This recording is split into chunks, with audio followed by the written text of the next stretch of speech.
en cada equipo existan 2 sujetos experimentales para que traten resultados. O sea, como 2 personas para ver lo de la que se escogió de los sensores, ¿o cómo? Perdóneme Van mucho. a, no, no te preocupes, van a repetir cada uno de los experimentos que están indicados en la práctica con 2 personas distintas. Es decir, pueden ser ustedes y alguien más, pero mínimo, mínimo, pueden ser las que ustedes quieran, porque pues son un equipo e igual entre ustedes acuerdan y dicen, me voy a hacer una parte experimental y alguien más del equipo dice, yo también lo voy a llevar a cabo, pero la idea es que mínimo sean 2, porque el momento que presenten sus resultados, yo quiero que los contrasten, que vean qué diferencias existió, porque eso les va a dar más enriquecimiento para generar una buena discusión. En la discusión ustedes pueden decir, bueno, tal vez esta persona tuvo diferencias porque era del género femenino, porque era del género masculino, porque tiene cierta edad, porque, o sea, ese tipo de particularidades que van a tener cada uno de sus sujetos experimentales son los que les van a permitir tener una discusión muy enriquecida. Por eso les sugiero que mínimo sean 2 personas distintas. Y en el protocolo dice que lo pueden hacer con ustedes o con alguien diferente.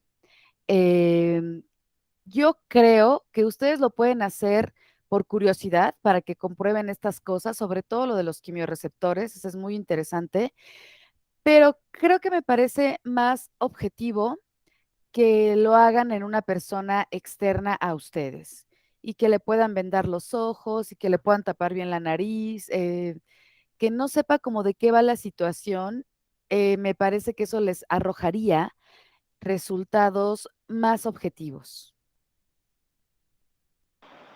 Okey, sí, okey, ya lo entendí. Muchísimas gracias. Ok, no hay de qué, Liliana. ¿Alguien más que tenga alguna duda de la práctica? Adelante, Kimberly. Disculpe, profesora, en la parte donde dice discusión, ¿qué tenemos que realizar ahí?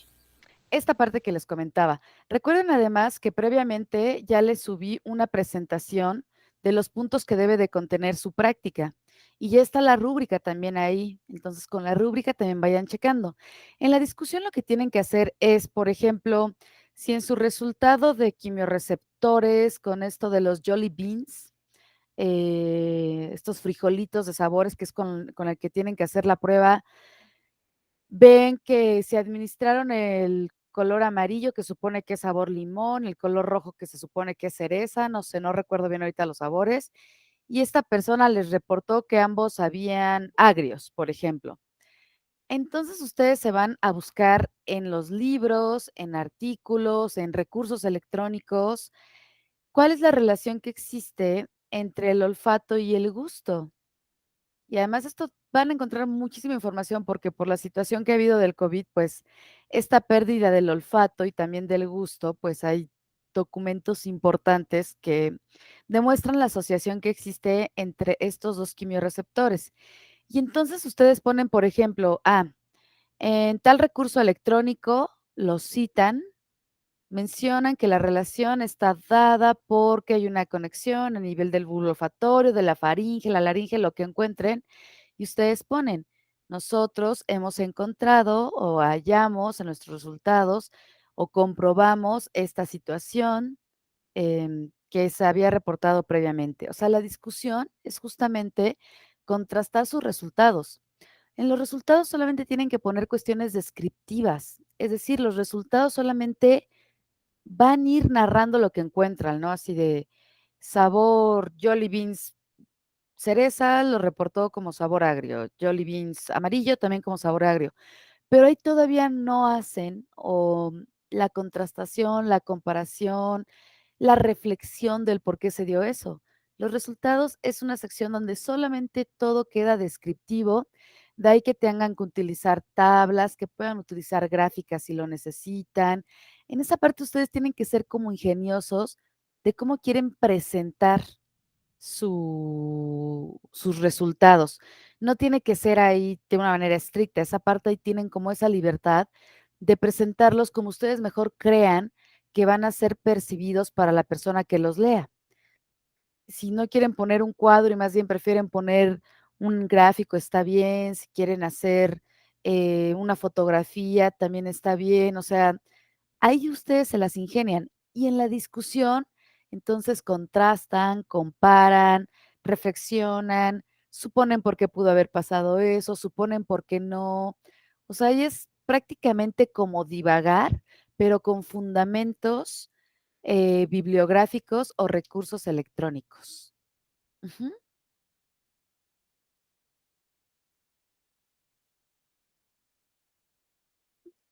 Adelante, Sandra. Buenos días, profesora. Buenos días, compañeras y compañeros. Mi pregunta es con respecto a esta de los primeros puntos, la hipótesis, profesora. Ajá. Esta hipótesis, por ejemplo, nosotros estamos suponiendo que si se prueban diferentes jugos cítricos con los ojos vendados y con la nariz vendada, es fácil que se confundan esos, Exactamente. Ahí está ya planteada tu hipótesis. De hecho, así tiene que empezar con una suposición, ¿no? Con la parte de sí. Muy bien, justo pones eso, Sandra, ¿no? si esto Sí, entonces lo otro, exactamente, es una suposición y tiene que ir estructurada de esa manera gramatical. y entonces después ya continuamos con los experimentos. Exacto. Hace los experimentos y en su discusión justamente se tienen que ir a sus hipótesis y ver cuál se comprobó, por qué no se Ok. comprobó. No pasa nada si no se comprueban como lo esperaban. De hecho, cuando las hipótesis no se comprueban cuando uno espera, es cuando podemos tener discusiones más ricas. Porque si se Oh, comprueban como lo esperábamos, pues qué ponemos, pues chiste. sí, encontramos lo que esperábamos, ¿no? Ok, otra pregunta más, profe. Lo que estábamos viendo, los dos primeros experimentos los tenemos claros, bueno, hasta ahorita, pero hay Ujú, un tercero, o yo ahí ya estoy mal, el de las ilusiones ópticas. ¿Estoy bien? ujú. ¿Ese sería el tercero? Ese es el tercero y ahí está la presentación que les puse. Ajá, Entonces, en la presentación también vienen las preguntas y tendrían que hacerlo ustedes o ponerle esta presentación a la persona, su sujeto experimental, y ok, que vaya respondiendo esas preguntas y ustedes las van escribiendo, ¿no? O sea, en sus resultados justamente presentan tal cual lo que las personas les vaya diciendo, veo como esto, veo como lo otro, veo que se está moviendo, veo que gira hacia la izquierda y la derecha. ok. Y ustedes en la Profe, discusión, sí, perdón, Sandra. entonces son tres hipótesis, cada una correspondiente a los experimentos, o una sola hipótesis puede No, de abarcar. preferencia, porque como son varios experimentos, yo recomiendo que para que les sea más fácil es una hipótesis por cada experimento, Ah, de acuerdísimo. Perfecto. ¿ok? ¿Alguien más? Ok, pues voy a comenzar ya. El día de hoy justamente voy a abarcar, ya vi que el tema sigue siendo muy amplio, no me va a dar todavía tiempo de que concluyamos hoy la unidad 2, pero la próxima semana sí. Eh, Ustedes, estamos abarcando ahorita la parte de la psicofisiología de la conducta y en ese sentido estamos explorando, pues, cómo es que nosotros percibimos los diversos estímulos que se encuentran en el ambiente. Por parte de ustedes, nos han expuesto el sistema visual, el sistema auditivo, el sistema de los quimiorreceptores, como ha sido el gusto y el olfato, y ahora yo me voy a encargar de exponerles la parte somatosensorial. Es una parte muy extensa. Dime, Sandra. Disculpe, se me pasaba algo más con respecto ahorita a lo que estaba mencionando. En donde dice la parte de resumen, va esta cuestión de qué es el sistema sensorial, con qué está conectado, para qué nos sirve. Eso es lo que tendríamos que poner ahí. No, les pido muy atentamente que revisen la presentación que les expuse la semana pasada sobre cómo se constituye cada parte de una práctica. En el resumen, lo que ustedes tienen que escribir con frases muy breves, no tiene que ir más allá de entre 7 y 10 oraciones, es fue el objetivo de llevar esa práctica, hablar un poquito dar como una breve introducción en una oración, o sea, cuál es la función de percibir estímulos en el medio ambiente, el Ok, objetivo ok. de la práctica, la metodología, sus resultados generales y conclusiones grandes. Un resumen les De platica todo lo que sé con la práctica. exactamente de manera muy breve. Es como si hoy Ok, que terminamos la clase, uno de sus compañeros no estuvo y les preguntan, oigan, ¿qué vieron? Y entonces ustedes brevemente le van a dar un resumen, justamente le van a contar, pues seguimos explorando esta parte de los sentidos, pero ahora nos enfocamos en la parte somatosensorial y supimos que es un mapa somatotópico y descubrimos ciertas cosas. O sea, sería como dar con pequeñas oraciones un resumen de todo. ok, ok, ok, Ujú. ok. Por lo tanto, por eso les decía que se constituye como de 10 oraciones, o sea, un resumen donde viene una frase, una oración que tenga la introducción, una oración que tenga los objetivos, una oración que tenga sus resultados, o sea, les va a ir dando, tiene que ser como una oración de cada una de las secciones de la práctica, ¿no? De Que está acuerdo. dividida en introducción, metodología, resultados, discusión, conclusión. Como una oración. Disculpe, Sí, ¿me puede adelante. dar un ejemplo de metodología? En ¿Cómo lo metodología trabajaría? ustedes tienen que describir. Sandra, una pregunta. ¿Revisaste ya la presentación que subí sobre cómo hacer el informe de la práctica? Sí, tuve unas pequeñas dificultades con mi computadora que se enviruló, entonces ahí he Ok. estado batallando un poquito, Sí, pero porque me voy a parece pedir. que ahí puedes encontrar estas respuestas, pero la metodología es, ustedes tienen que describir tal cual lo que les estoy poniendo en el protocolo, sin embargo, lo tienen que hacer en tiempo pasado. En el Ok, protocolo se les está poniendo, utiliza tales frijolitos, venda a la persona, no lo tienen que poner como en el protocolo porque el protocolo se los está sugiriendo en un tiempo presente. Cuando nosotros reportamos algo, es algo que ya pasó. Entonces lo tienen que hacer en pretérito, ¿no? Se le colocó al sujeto tal punto en la mano, se le vendaron los ojos, fue una persona de tal edad, ah, con tales adicciones, o sea, si hay como problemas que les parezcan importantes destacar o particularidades, ahí las ponen, ahí se describe todo previamente de la persona y cómo lo fueron haciendo. ¿Cuál es en la la metodología. importancia? Exacto, la metodología. La importancia de una Exacto. metodología es que cuando nosotros publicamos un artículo, que ahorita yo les estoy pidiendo que hagan un formato de tipo artículo, Ok, la metodología lo relevante es que alguien más pueda replicar esos resultados. Y para poder replicarlos, se tiene que tener mucha claridad de lo que nosotros hicimos. Entonces, cuando redacten su metodología, piénsenlo con esta visión, de que están siendo muy claros de tal manera que alguien más que esté interesado en eso pueda replicarlo y lo replique tal cual como ustedes para ok, que se obtengan los mismos ok, resultados. ok. Ujú. Wow, sí, ya me quedó clarísimo. Perfecto. Dime, Alexander. Buenos días, profesora. Hola. Lo que pasa es que apenas me acabo de incorporar al Ajá. grupo, me refiero. Entonces, no sé si me pueda pasar posteriormente el link de Classroom para poder ir leyendo todo lo que se ha subido a la plataforma e irme poniendo al corriente poco a poco, porque la verdad no entiendo nada. Sí, una pregunta, Alexander. ¿No estuviste tomando clase en otro grupo? Sí, lo que pasa es que por esta situación del instituto que es, no sé si desorganizado o cómo llamarle, ahí me dejaron en un horario donde yo no podía estar ya por cuestiones laborales. Entonces yo no podía conectarme ya, ni siquiera estar checando las clases ni nada. Ok, Entonces, pues me cambian de turno y pues ya es hasta después de casi un mes. sí. Mira, ya acabo de poner en el chat el link para el aula virtual.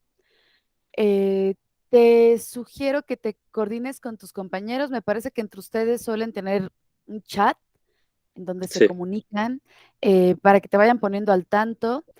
Ya se están grabando las sesiones, entonces el instituto ya abrió un Padlet, una pizarra virtual, donde también ya les coloqué el link en el aula virtual y ustedes pueden estar consultando las sesiones por lo menos hasta la semana pasada, porque también ok. fue un problema para nosotros como empezar a tener las herramientas para poder grabarlas. Entonces, por lo menos a la semana pasada puedes consultar ese tema y la primera presentación, no recuerdo si la subí al aula virtual, pero la subo sobre la unidad 1. Y pues ahí hay lecturas que ya dejé, tienen esta tarea también que es en equipo, de realizar una práctica. Por favor, incorpórate con algún equipo. Generalmente ya estaban como constituidos los equipos, pero creo que sí hubo cambios todavía entre los estudiantes, cambios de grupo y eso. Pero la idea es que pues va a haber tareas que son en equipo, que esas se van a mantener como lo fueron a las exposiciones, y va a haber tareas que son individuales. Entonces también te sugiero que a la brevedad te comuniques con ellos para ver a qué equipo te puedes incorporar, por favor.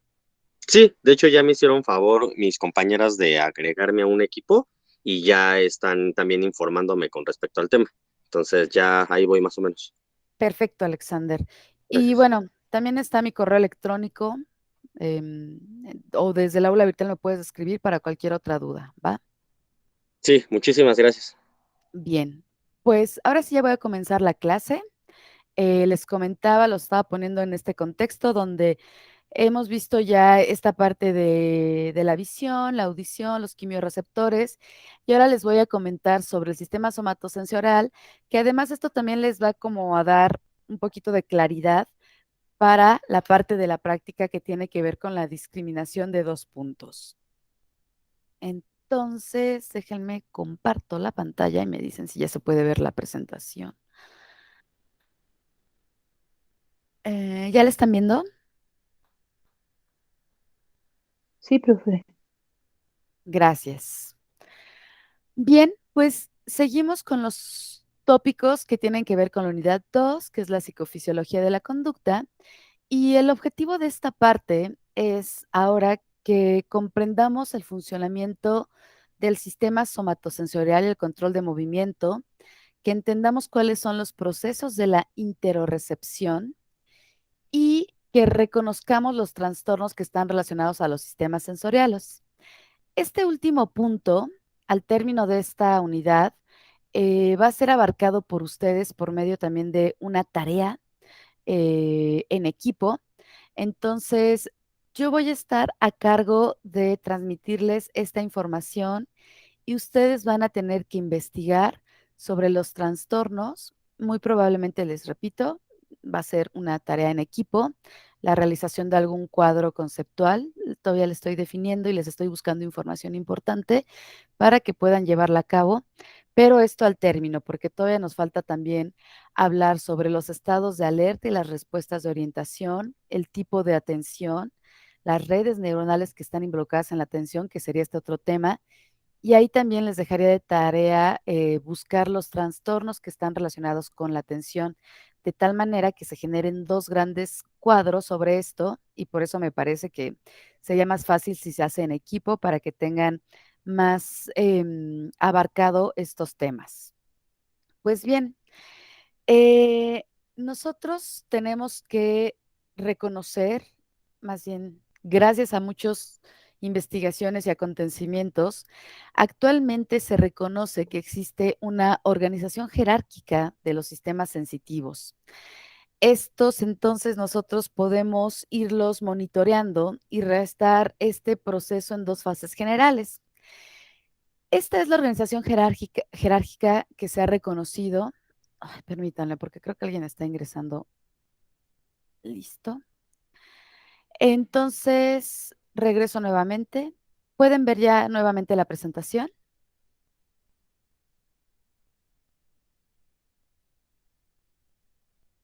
Sí, profesora, sí se ve. Gracias. Entonces, esta es la organización jerárquica con la que cuentan los sistemas sensitivos.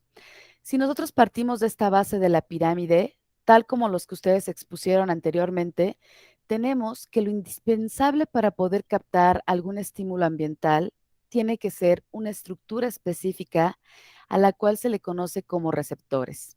Y como bien hemos estado viendo, estos son bien específicos para el tipo de estímulo. Vimos que tenemos fotorreceptores que son capaces de distinguir las señales luminosas. Tenemos quimiorreceptores que son capaces de percibir señales específicas de moléculas, ya sea químicas u odoríferas por medio del olfato, y que posteriormente esta información que es captada lleva a cabo un proceso que se le conoce como transducción. Esta transducción, como el nombre y la palabra lo indica, transduce esa señal, es decir, está cambiando una señal que tiene un tipo de estímulo a un estímulo eléctrico que va a ser el lenguaje que va a ser entendido por el sistema nervioso central. Recordemos que la manera en cómo se comunica el sistema nervioso central, su lenguaje, así como nosotros tenemos palabras para comunicarnos, la manera en que el sistema nervioso central se comunica es por medio de potenciales de acción, que son estos cambios que se presentan en la permeabilidad de las membranas que constituyen el sistema nervioso, que son todas las células nerviosas. Entonces, el receptor lo que hace es que cambia este tipo de energía que está siendo luminosa, que está siendo química, que está siendo térmica, que esta es ahorita la que vamos a ver, que está siendo de presión, que está siendo de dolor también. Ese tipo de energía la cambia, la transduce a una señal eléctrica, de tal manera que así ya está hablando el idioma del sistema nervioso central, que aquí va a ser procesado por los núcleos talámicos de relevo, y posteriormente se va a ir a sensaciones, más bien a procesos más complejos en la corteza sensorial primaria, en la corteza sensorial secundaria y en la corteza sensorial de asociación, que van a dar toda esta parte de la percepción del estímulo que se está captando. Recordemos que cuando el equipo de la visión nos expuso la parte de este sentido, que es la vista, pues justamente nos fueron hablando anatómicamente del órgano visual, de la retina, después nos comentaron sobre los nervios ópticos y recordemos que después nos hablaron sobre la corteza occipital, que es ahí donde se daba la formación de imágenes. Entonces, hoy vamos a hablar de todo lo que tiene que ver, pero con la parte somatosensorial. Entonces, para este proceso, les comento que existe una organización jerárquica de los sistemas sensitivos, pero que no es exclusivo del sistema somasensorial. Aquí lo estoy poniendo exclusivamente para ellos, pero para el caso de la visión tendríamos justamente también receptores, específicamente fotorreceptores. Tendríamos también que hay unos relevos a nivel del tálamo y que después estos irían hay otro segundo relevo talámico y se irían después a corteza occipital. Esta pirámide la estoy ahorita ejemplificando para la parte que vamos a revisar, que tiene que ver con lo somatosensorial, pero esta pirámide se sigue respetando tanto para quimiorreceptores, como es el gusto y el olfato, como para la vista, que son los temas que ya nos han expuesto ustedes previamente. ¿Dudas aquí al respecto? ¿Algún comentario?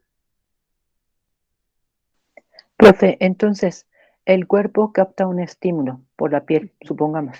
Exacto, que es el que ahorita vamos a ver. Y de ahí, lo primero que lo capta se le llama los receptores, ¿no?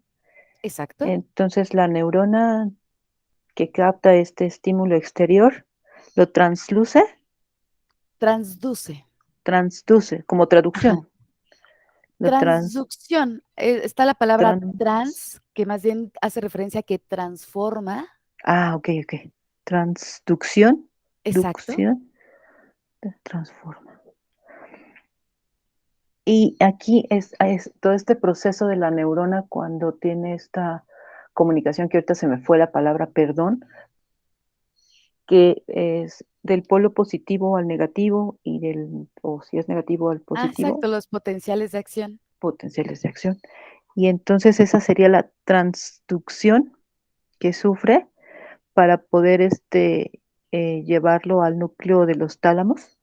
Ajá, aquí ya estaríamos propiamente. Es un proceso complejo que justamente Sí. ahorita vamos a hablar entre estos dos, de los receptores hacia los núcleos talámicos, porque previo a eso, pues llega son nervios periféricos, terminales nerviosas que están en toda nuestra piel, como Ok. bien dijiste, y que estas son bien específicas. O sea, ahorita las revisaremos a detalle.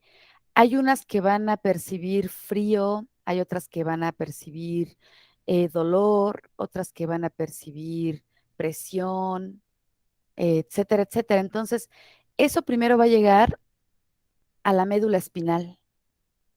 Ok. Y la médula espinal ya lo va a enviar, ahora sí, va a recorrer por potenciales de acción. Desde que llega a la médula espinal, ahí ya se hace la transducción. Y Ok. ya ese lenguaje transducido se envía a los núcleos talámicos.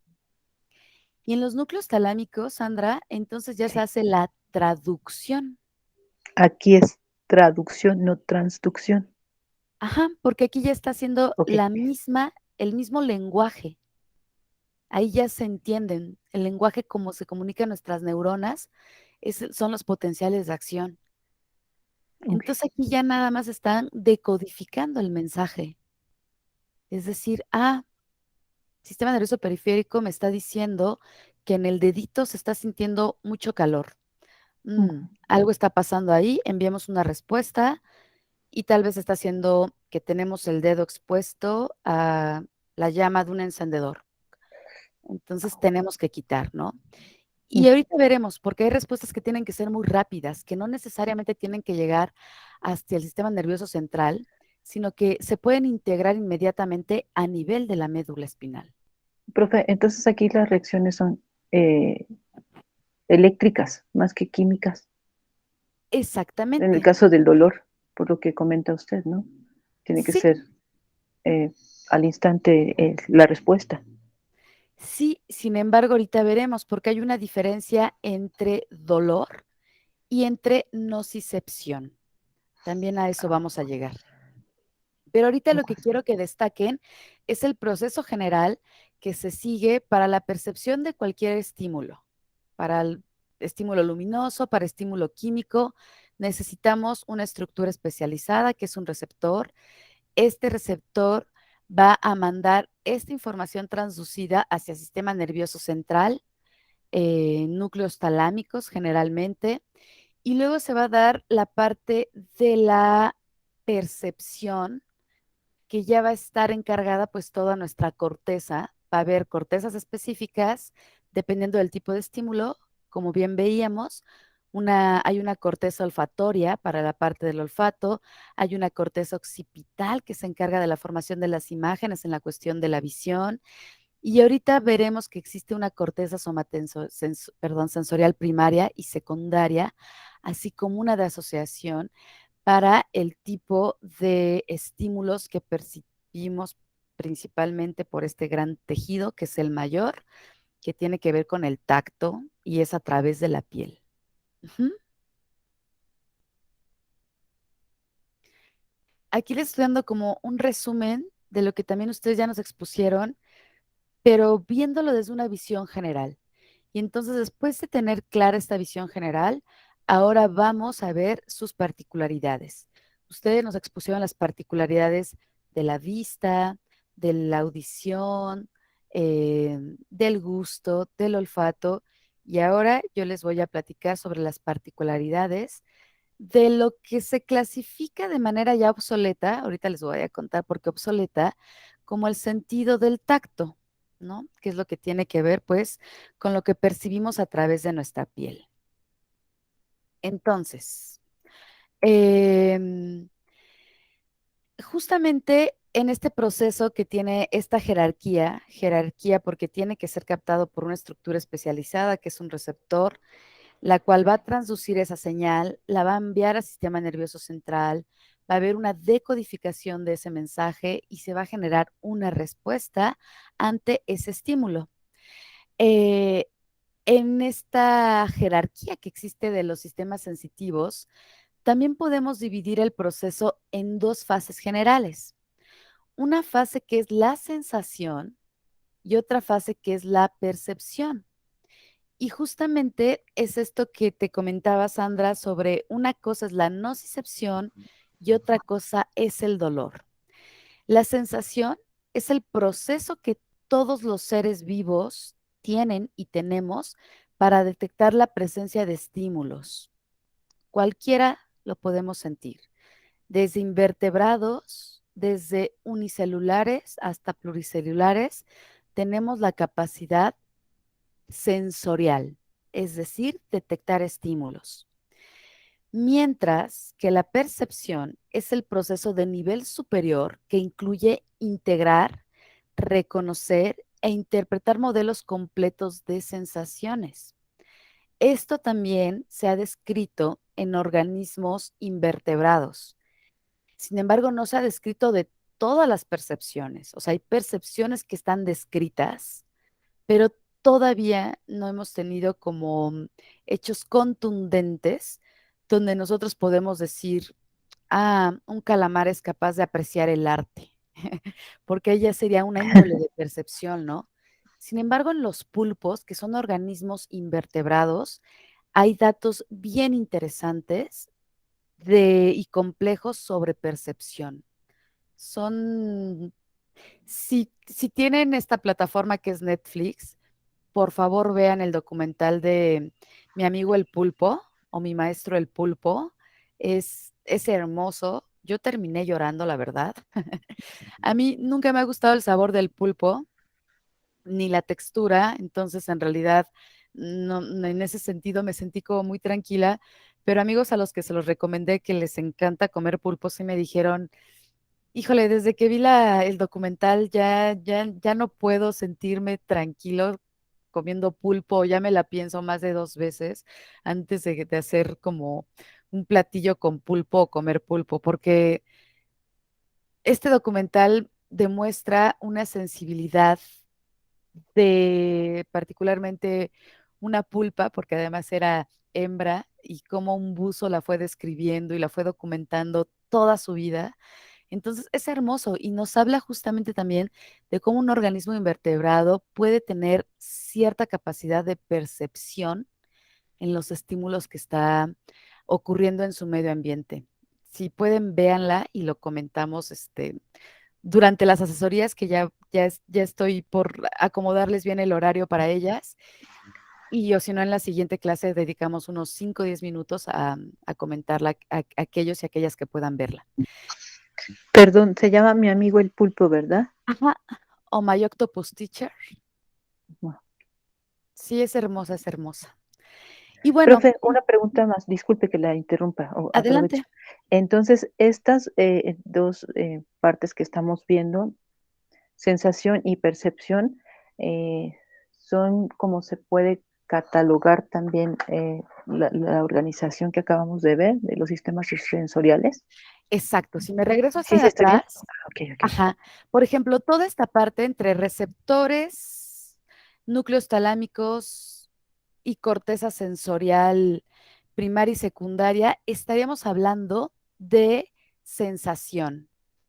Cuando hablamos de corteza sensorial de asociación, aquí estaríamos hablando de percepción.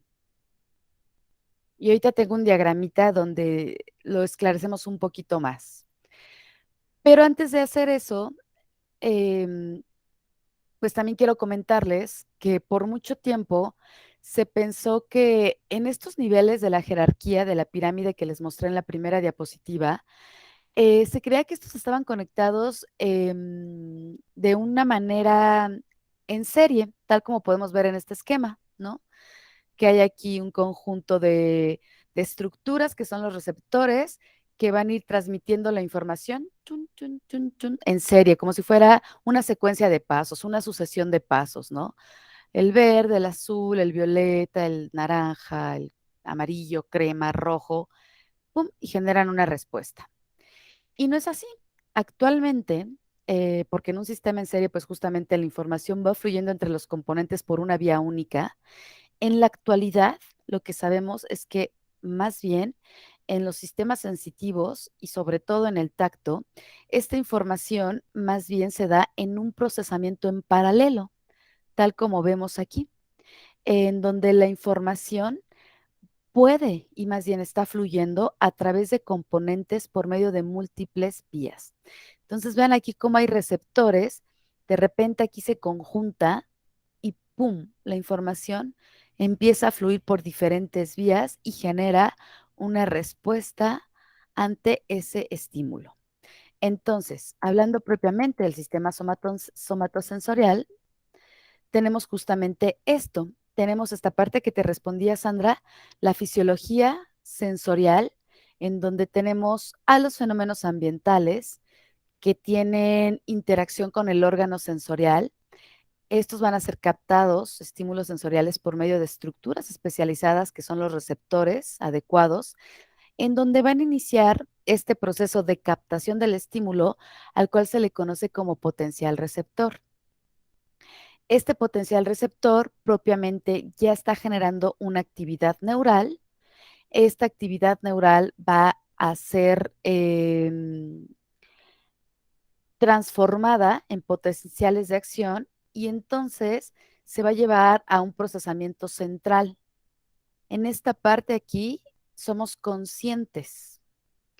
Sin embargo, existe una clasificación que se le ha dado como fisiología sensorial subjetiva, en donde vamos a tener una impresión sensorial, esta sensación de ese estímulo, y por lo tanto se va a generar la percepción. Aquí se está implicando ya, por lo tanto, un sujeto que además de ser consciente, tiene experiencia y tiene una capacidad de razonamiento. Un ejemplo, vamos a suponer que alguien sufrió un accidente con un estímulo que puede haber sido el fuego, ¿no? En ese sentido, esa persona, por la experiencia que tuvo, probablemente fue un evento muy traumático, probablemente se quemó gran parte de su mano, por poner este ejemplo, y entonces esa persona va a reaccionar diferente al simple hecho de ver fuego a una persona que no ha pasado por eso. Ajá. Porque entonces aquí la percepción ha hecho el cambio dependiendo de la conciencia del sujeto, de la experiencia y de su capacidad de razonamiento. ¿Dudas, preguntas o comentarios al respecto de esto? Una pregunta, profesora. Adelante. Entonces, la percepción tiene que ver más desde lo cognitivo que desde de lo que pueden sentir los sentidos en este caso. Exactamente, o sea, lo que es un hecho es que se siente, porque están las estructuras especializadas, está la codificación, todos podemos sentir cualquier estímulo. Les comentaba, desde invertebrados hasta vertebrados, desde unicelulares hasta pluricelulares, todos tenemos la capacidad de sentirlo, sensorialmente hablando. La diferencia se va a dar en cómo lo sentimos. La percepción tendría que ver desde la interpretación a nivel neuronal. Exactamente. Y si, por ejemplo, hay un problema neurológico en la persona, puede haber una mala interpretación de lo que se puede sentir. Completamente. Completamente. Y eso es interesante porque entonces nosotros también podemos encontrar trastornos que se dan a este nivel. Es decir, hay personas que tienen atrofiados ciertos receptores, por ejemplo. Pensamos en las personas ciegas, por ejemplo. No tienen los fotorreceptores funcionales. De hecho, en la práctica que les dejé, cuando vean la parte de la presentación de de los visuales, ahí hay unas cartas que son utilizadas para poder descubrir si una persona es daltónica o no. Y eso también cambia la manera en que ven pues perciben los colores, y eso a su vez les cambia la realidad, y eso a su vez pues les genera otro tipo de percepción a aquellas personas que pueden estar percibiendo otra gran gama de colores. Las personas ciegas que no pueden ver, desde luego que van a tener una manera de concebir el mundo distinta a aquellas personas que sí vemos. De hecho, está súper comprobado que, por ejemplo, las personas que son ciegas o débiles visuales empiezan a desarrollar o a tener una agudeza en otros sentidos, como lo es el tacto, de ahí que pues puedan además tener una lectura por medio del tacto, que es el braille, que es una parte que también les voy a comentar en la presentación, y también desarrollan una agudeza auditiva distinta a las personas que sí podemos ver. Y esto es bien interesante porque esa plasticidad se da a nivel del sistema nervioso central. ¿Ok? Es decir, que se adapta o busca equilibrar para Más que sobrevivir. adaptar, sí, exacto. Yo creo que más que una adaptación se le diría plasticidad. En términos propiamente del sistema somatosensorial, a esto se le conoce como plasticidad, ya que estamos hablando en el sistema nervioso. Adaptación es un término que vamos a ver, por ejemplo, aquí en los estímulos sensoriales. Ahí sí se da un proceso de adaptación que es interesante, es bien interesante, bien interesante. Pero en los términos de la fisiología sensorial subjetiva, más bien sería un tipo de plasticidad, ¿ok? Sí, Y entonces bueno, es plasticidad. ajá, Gracias. entonces, no hay de qué. Eh, esta capacidad que nosotros tenemos de estar percibiendo los estímulos por medio de la piel y transducirlos y percibirlos, se le conoce como somatestesia. Y en ese sentido, se ha propuesto un tipo de clasificación para la somatostesia que son estos tres sistemas. Se ha propuesto que hay un sistema de exterosensibilidad, que hay un sistema de propiosensibilidad y que hay un sistema de enterosensibilidad.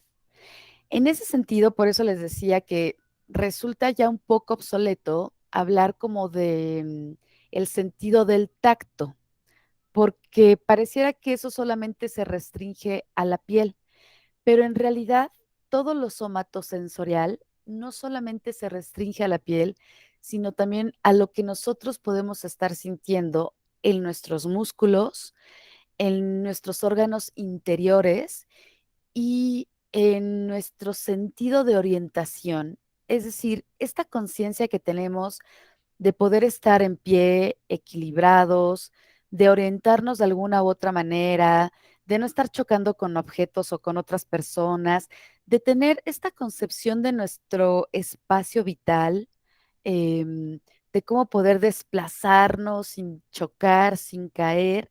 eh, Todo eso es lo que más bien constituye al sistema somatosensorial. En ese sentido, pues el tacto nos proporciona información del tamaño, forma, textura de los objetos y de movimientos que pudieran estar ocurriendo sobre nuestra piel, ¿no? Pero la propiocepción, que es el sistema de propiosensibilidad, nos da información de la posición y movimiento, no solamente de nuestro cuerpo, sino también de nuestras articulaciones. Em, Esta información es la que proviene de receptores que nosotros encontramos en el músculo esquelético y los tendones. Es decir, cuando nos estamos ejercitando, que empezamos a sentir como ese dolor, eso es propiamente lo que entraría en el sistema de propiosensibilidad. O cuando estamos llevando a cabo un estiramiento antes de empezar a hacer ejercicio o después de haber hecho ejercicio que estamos estirando y que sentimos ese dolorcito así de, ¡ay! Ya, hasta aquí puedo estirar. Eso es lo que está constituyendo al sistema de propiosensibilidad y también nos está dando una información que no necesariamente está llegando del medio ambiente, ¿no? O sea, esa información está llegando desde nosotros mismos por acciones que estamos ejecutando a través de nuestro cuerpo o con nuestro cuerpo. Entonces, la propiocepción es vital para poder llevar a cabo movimientos voluntarios. Imagínense que no tuviéramos como esa capacidad de discriminar hasta dónde tenemos ya que dejar de estirar cierto músculo, hasta dónde tenemos ya que dejar de contraer. Si no la tuviéramos, pues se romperían nuestras fibras musculares, atrofiaríamos nuestros tendones y articulaciones. Entonces es importante tenerlas, ¿no? De verdad muy importante. Estos documentales que han visto o de esas personas que son como muy flexibles, y había un programa muy viejo que se llamaba Lo Increíble, creo. En inglés era Believe It or Not, créalo o no. Y aquí en la Ciudad de México, cerca del Museo de Cera, está justamente el Museo de Ripley, que tenía que ver con ese tipo de fenómenos, fenómenos como en el sentido de cosas raras, bizarras. Hay personas que pueden ser muy flexibles y que pueden como rotar su codo de manera contrario a lo que las personas normalmente podemos hacerlo, ¿no? O estas personas que pueden también girar su cabeza, pues justamente tienen ahí un tipo de diferencia en cuanto a su sistema de propiosensibilidad. O sea, no experimentan el dolor al llevar a cabo, al exponer más allá del límite a sus articulaciones, a sus músculos, a sus tendones, y tiene que ver con algún cambio de formación, disfuncionalidad. Bueno, disfuncionalidad no, porque en realidad sí son funcionales, solamente que están alterados en su sistema de propiosensibilidad. Y finalmente, el sistema de interosensibilidad, pues es aquel que también nos informa de cambios, pero que se dan a nivel celular y tisular. Es decir, por ejemplo, cuando nosotros no hemos desayunado, cuando ya nuestro cuerpo nos empieza a demandar glucosa, por ejemplo, y empezamos a sentir como hambre o débiles, eso es lo que correspondería al sistema de interosensibilidad, ¿no? Que hay una baja de glucosa y nuestras células, nuestros tejidos nos están diciendo, oye, ya me siento mal, me estoy mareando, lo que significa que tenemos que llevar a cabo la ingesta de glucosa ya inmediatamente porque nos está mandando esa señal, ¿no? Como su nombre lo indica, son señales que provienen del interior. Estas no están surgiendo desde el exterior, como la exterosensibilidad, que tiene que ver con todo lo del tacto que les comentaba, sino que es del interior, ¿no? O sea, si nosotros, y que va muy bien, esta clasificación me gusta mucho, porque también tiene que ver mucho con lo somatosensorial.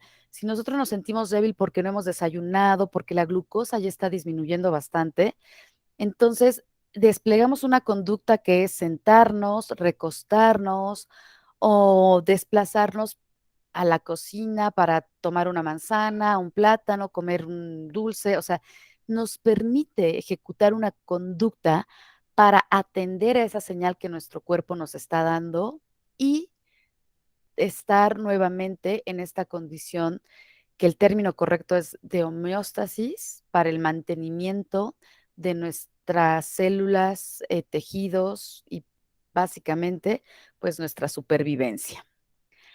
¿Dudas, comentarios o preguntas respecto a este tipo de clasificación? Profe, recapitulando un poco, entonces, dentro del sistema sensorial tenemos clasificaciones. Esta última que veíamos, el sistema interosensibilidad, ¿así está bien? Ajá, sí, Es aquella que viene a nivel de nuestras células, ¿no? células y tejidos, sí. Células y tejidos, a eso me falta.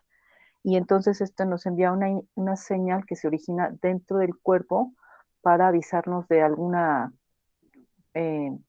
baja, de algún desequilibrio que estamos sufriendo y nos lleva a realizar conductas para atender estos cambios. Exacto. Y bueno, la otra que tenía un poquito de duda es esto, la capacidad que tenemos de saber hasta dónde podemos hacer el ejercicio. El sistema somatosensorial Ajá, ay, se llama sistema de propiosensibilidad, ¿verdad? Sí, exacto. Sí, sí, ¿sí? sí. Muy De bien, muy bien. propiosensibilidad. Sí, Tiene es eso. me confunde un poquito con la interosensibilidad. Las dos Ok, tienen capacidad de avisarnos desde dentro. exacto. Pero la propia sensibilidad se da a nivel de nuestro sistema músculo esquelético principalmente y es indispensable para los movimientos voluntarios. Ah, ok. Mientras que la enterosensibilidad proviene de otros órganos que no son el músculo esquelético, sino que puede venir de nuestro hígado que empieza allá a demandar glucosa, que puede provenir de nuestro estómago, que necesita que hay hambre, que puede provenir de otros receptores que se encuentran a nivel de las carótidas, que nos hablan de una falta de oxígeno, por ejemplo. Desde ahí provienen. Gracias, profe. Ahora sí ya me quedó un poquito más claro. Ok. Nos En- está, perdone, Sí. nos va a compartir esta información, ¿verdad? Esto ya está quedando grabado. Ay, Entonces, esto ya lo pueden, en el link que ya les puse en el aula virtual del Padlet del instituto, esta yo la subo en este día y ustedes la pueden volver a revisar y a repasar, ¿va? sí, En ese gracias. sentido también no se agobien. Ahorita quiero que sí estén captando la idea principal y ya si hay duditas o algo, pueden recurrir a la grabación para que se apoyen y entonces así también podemos ir avanzando un poquito más rápido, ¿va? Quiero que se queden con esta diapositiva. Permítanme, es que estoy recibiendo mensajes, creo, en el chat de la materia y no puedo. Ok, Frida, tienes la mano levantada, dime.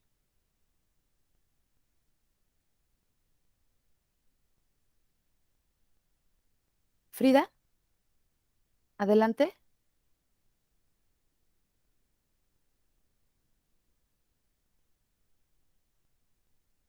Ok, bueno, voy a continuar.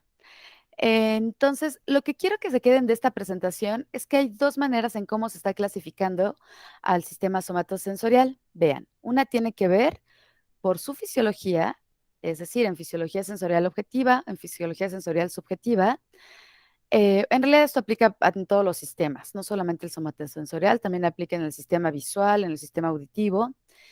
Y ya específicamente hablando del sistema somatosensorial, este tiene un tipo de clasificación que tiene que ver con desde dónde proviene el estímulo. Es decir, aquí es desde fisiología, o sea, funcionamiento, y esta clasificación está dada de acuerdo a de dónde proviene el estímulo. Si es de afuera, si es del sistema musculoesquelético o si es de nuestras células y tejidos. Ajá. De ahí que sea el sistema de exterosensibilidad, prácticamente todo lo que tiene que ver con el tacto, el sistema de propiosensibilidad, prácticamente todo lo que tiene que ver con nuestro sistema musculoesquelético, y el sistema de interosensibilidad, lo que tiene que ver con nuestras células y tejidos. ¿Desde dónde nos están llegando esos estímulos para tener una somatosensorialidad? Entonces, vámonos a hablar sobre el tacto, es decir, el sistema de exterosensibilidad o los exteroreceptores. Aquí lo que tenemos que recordar es que el tacto va a tener o está constituido por una gran cantidad de terminaciones nerviosas y que estas terminaciones nerviosas van a ser bien específicas dependiendo del tipo de estímulo que estén percibiendo. Entonces, a través de nuestra piel, como les decía, nosotros podemos sentir texturas, podemos sentir temperatura, podemos sentir dolor. También nos permite o nos proporciona información propioceptiva, es decir, sobre todo nuestro cuerpo. Y entonces, aquí lo que estamos viendo es la clasificación que hay en todas esas terminaciones nerviosas que se encuentran en nuestra piel. La mayoría de los nombres de estas terminaciones pues se deben a histólogos italianos y alemanes, quienes fueron los que los descubrieron. Parte de los que fueron más estudiados, también porque era más fácil, porque era más grande, es el corpúsculo de Pacini. Entonces, vean, tenemos aquí esta figura que es como si hiciéramos un corte de las diferentes capas que constituyen a la piel. Vamos a encontrar también dos tipos de piel. A lo largo de nosotros, de todo nuestro cuerpo, tenemos zonas donde hay piel con vellos y zonas donde no hay vellos. Eso también hace una diferencia porque con la piel velluda lo que ocurre es que existe un folículo, tal como lo estamos viendo aquí. Tenemos esta capa que es la más superficial, la cual es la epidermis, y la capa menos superficial o subcutánea es la dermis. En la dermis justamente encontramos, vean, aquí en esta primera capa, después de la epidermis, vamos a tener a los discos de Merkel. Bueno, en la epidermis tenemos pues a los vellitos, en el caso de la piel velluda, o sin vellos, en el caso de la piel lampiña. Y después vean cómo se insertan el folículo piloso hasta esta capa que ya llega a la capa de la grasa que tenemos también en la parte dérmica. Pero bueno, siguiendo las capas, tenemos, después de la epidermis, tenemos esta capa donde vamos a encontrar terminaciones nerviosas libres y discos de Merkel. Después de esto, vamos a tener a los corpúsculos de Meissner, que son estas estructuras que, como su nombre lo indica, pues están como rodeadas, también son terminaciones, pero que esta distinción anatómico-estructural, pues ya les da una diferencia. Aquí también son terminaciones nerviosas, pero tienen este gran cuerpo y de ahí que tengan el nombre de corpúsculos de Meissner, ¿no? Hay una estructura que está rodeando, cubriendo a la terminación. Después tenemos, aquí vean, al receptor del folículo piloso. Vean cómo es un alambrito que está como rodeando a todo el folículo piloso. Y también pues ya son, todas estas son terminaciones nerviosas que van a estar llegando directamente a la médula espinal. Todos estos hilitos que vemos aquí, déjenme pongo el puntero. Aquí está. Estos hilitos que se están yendo para acá, esta información ya se va a ir directamente a conectar a la médula espinal. Tenemos después el corpúsculo de Pacini. Vean cómo es muy grande esta estructura anatómica que está rodeando a la terminación nerviosa. Estas ya son neuronas finalmente. Y también tenemos a las terminaciones de Ruffini, que son estas que parecen como alitas, que también tienen una estructura que las rodea. Y pues ya todos estos axones, que al final pues los nervios son axones, conjuntos de axones, se van a ir a la médula espinal para enviar esta información que está siendo captada a través de nuestra piel. Entonces, nosotros tenemos que, dependiendo de todas estas terminaciones y el estímulo que llegue, es lo que ellos son especializados para captarlos. Y aquí lo podemos notar en estas tablita. El corpúsculo de Pacini que está acá, vean cómo es el más profundo, pues es el encargado de captar estos estímulos que tienen que ver con la presión. Es decir, si algo está sobre nuestra piel, es lo que nosotros vamos a captar. Pero ojo, porque también el propio pelo puede estar proporcionándonos ese tipo de información. Si ustedes hacen el experimento en los vellitos de su mano y los pueden percibir, y con la punta de un lápiz mueven un pelo, se van a dar cuenta de cómo perciben incluso ya ese estímulo, ¿no? El hecho de que de repente podemos percatarnos también de cuando hay una hormiguita caminando sobre nuestra piel, algún mosquito, pues tiene que ver también porque el pelo es capaz de diferenciar como esta presión fina, no una presión tan fuerte como podría ser el que alguien nos presione, nos palpe, ejerciendo fuerza, pero también los corpúsculos, perdón, los folículos pilosos nos dan información de este tipo de presión. El corpúsculo de Krause, que aquí no está nombrado en esta parte, sin embargo son terminaciones nerviosas libres, son capaces de detectar el estímulo del frío. El corpúsculo de Merkel, que ese sí lo podemos ver aquí, que también son terminaciones nerviosas que se encuentran abajito, son capaces de detectar el tacto grosero. Más adelante veremos qué es el tacto grosero y qué es el tacto fino. Ahorita nada más quédense con lo que cada uno es capaz de detectar. Los de Meissner son capaces, aquí está el de Meissner, de detectar el tacto fino. El de Golgi, que tampoco lo tenemos aquí esquematizado, es capaz de detectar la propiocepción Y finalmente las terminaciones nerviosas libres, tal como esta, pueden estar detectando o son capaces de detectar el dolor, es decir, estímulos nocivos, es decir, confieren esta capacidad de la nocicepción, que es la capacidad de detectar el dolor, de sentir el dolor. Entonces ven cómo al mismo tiempo que algo, un estímulo, nos puede estar generando dolor. O sea, si nosotros nos ponen una inyección, podemos estar sintiendo la presión, podemos estar sintiendo el dolor, porque justamente tenemos una gran diversidad, un collage de nuestras terminaciones nerviosas. Y de ahí la relevancia de la práctica que ustedes van a hacer, que tiene que ver con la discriminación de 2 puntos. Les comentaba que el receptor que ha sido o fue de los más estudiados también porque era muy grande, era fácil de distinguir, fue el corpúsculo de Pacini y es el que está además situado pues de manera más profunda en la dermis. Este puede tener hasta 2 milímetros de largo y casi 1 milímetro de diámetro. En nuestras manos, cada una de nuestras manos tiene alrededor de 2.500 corpúsculos de Pacini y las densidades de estos, es decir, donde se encuentran más concentrados, es en los dedos. Esta información que yo les estoy dando es información que pueden utilizar y que más bien deberían de utilizar en la discusión de la sección de la práctica de la discriminación de 2 puntos.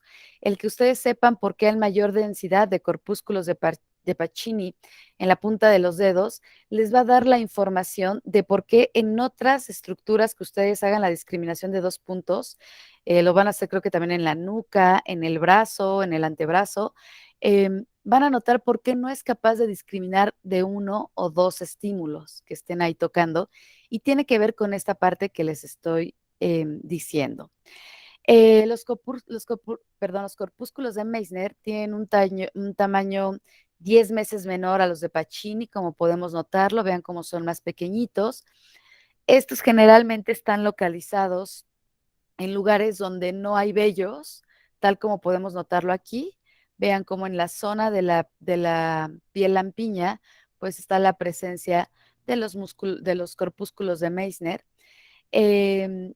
Y generalmente, pues también están presentes en las crestas de nuestros dedos. En el seno de la epidermis, lo que les comentaba, a la mitad tenemos a los discos de Merkel. Cada disco, vean cómo se constituye de su terminal nerviosa, que esto se va a ir a, a la médula espinal, perdón. Y aquí, aunque no está esquematizado, vemos en la tabla que sí están las terminales de Krause. Estas son terminales que se encuentran específicamente en lugares limítrofes donde hay contacto con las mucosas. Por ejemplo, las terminales de Krause las vamos a encontrar alrededor de los labios, que ya empieza a haber un contacto pues con epitelio mucoso, los vamos a encontrar en los genitales también. Ahí es donde van a estar específicamente las terminales de Krause. Y vean pues cómo son muy especializadas para la detección de los cambios de temperatura, específicamente el frío, ¿no? Bien, esta parte que les comentaba de los receptores que tenemos en nuestra piel capaces de detectar la presión, es decir, estos de Merkel y de Meissner y los de Pacini, que pueden estar detectando estos cambios de presión, se les conoce como mecanorreceptores. Como su nombre lo indica, detectan cambios mecánicos.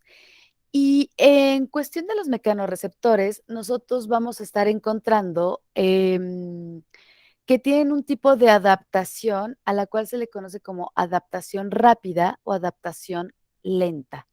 Justamente lo que observamos en esta gráfica es un corpúsculo de Meissner, un disco de Merkel, una terminación de Ruffini y un corpúsculo de Pacini. Aquí lo que están reflejándonos es cuánto tarda en adaptarse a ese estímulo que sigue siendo el mismo, un estímulo mecánico, cada una de estas terminaciones que se encuentran en nuestra piel. Abajo lo que vemos en esta gráfica nos está representando la descarga del axón, es decir, aquí se están graficando los potenciales de acción.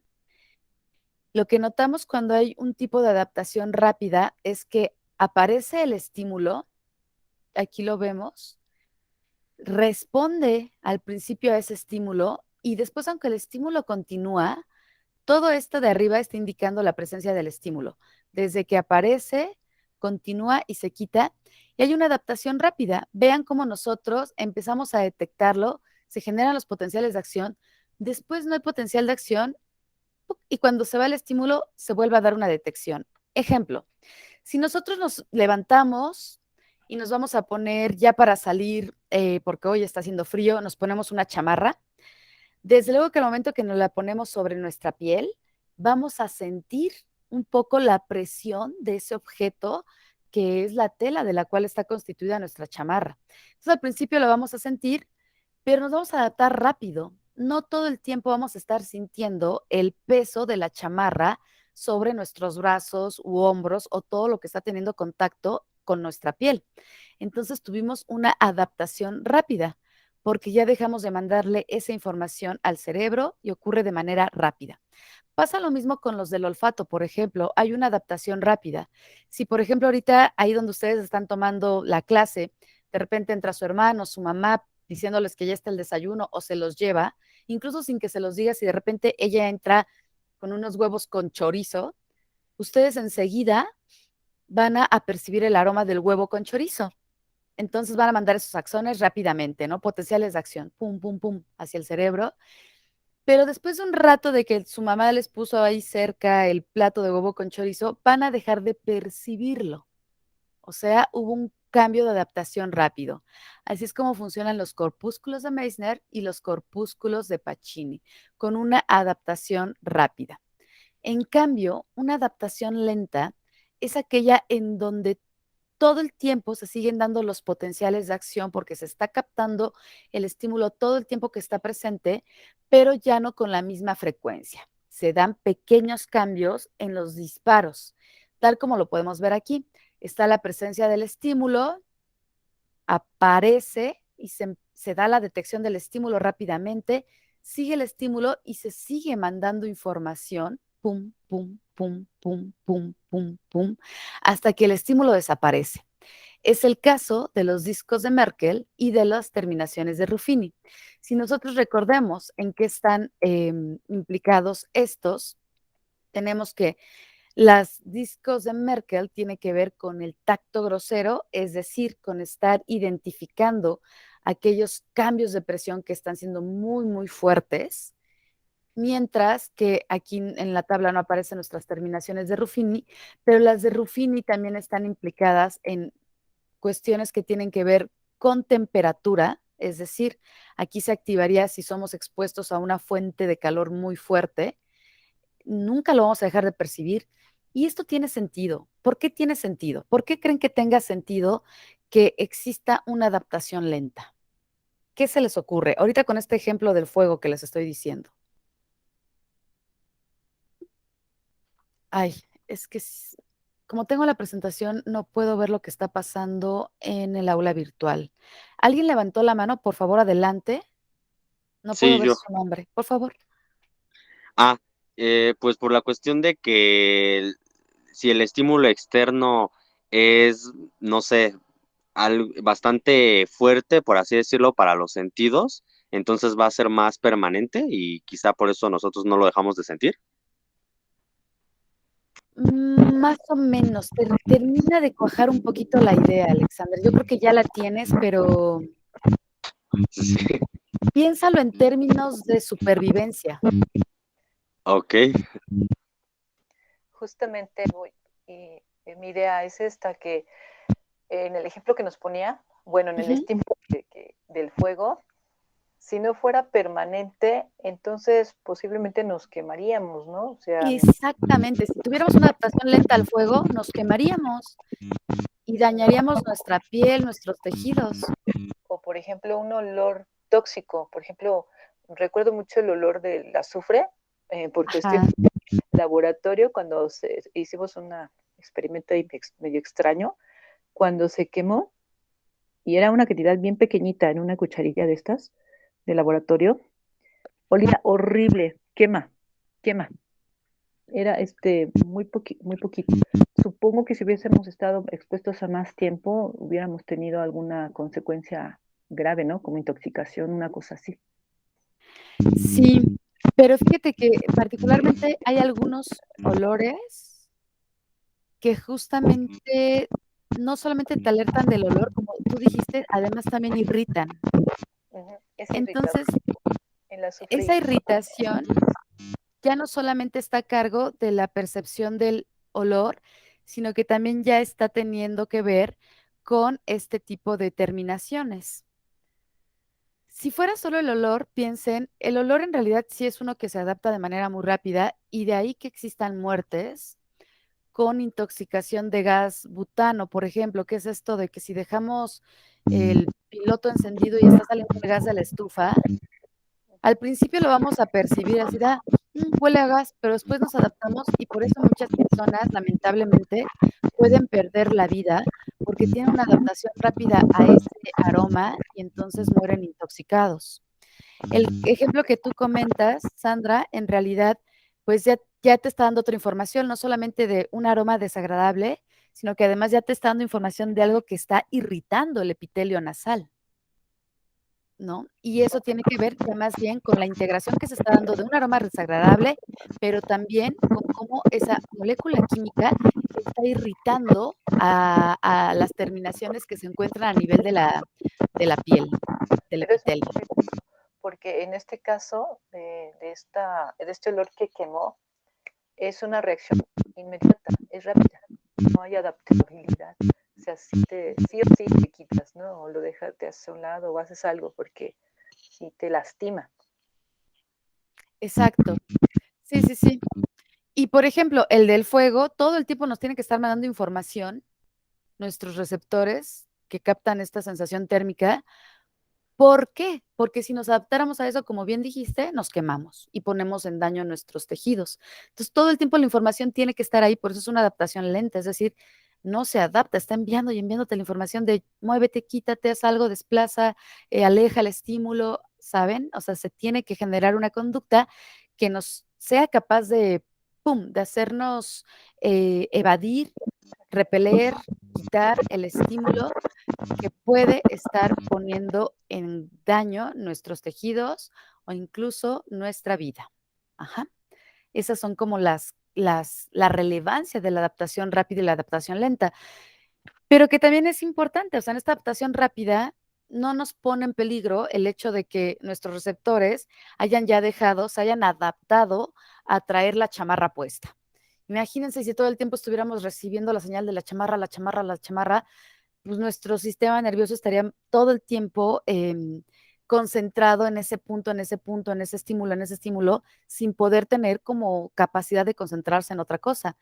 Podemos traer nuestra chamarra puesta, ir caminando sobre la calle, poner atención a otro tipo de estímulo, nos metemos al metro, que alguien nos aplaste, nos lastime, o sea, ahí vamos ya teniendo como otro tipo de estímulos que nos van dando información que sí podrían potencialmente poner en riesgo nuestra vida, mientras que las adaptaciones rápidas, pues no son de gravedad. Entonces, casi siempre cuando tenemos un receptor de adaptación lenta, tiene que ver porque nos está brindando información de que tenemos que actuar rápidamente porque el estímulo potencialmente puede ser dañino, peligroso y comprometer nuestra vida.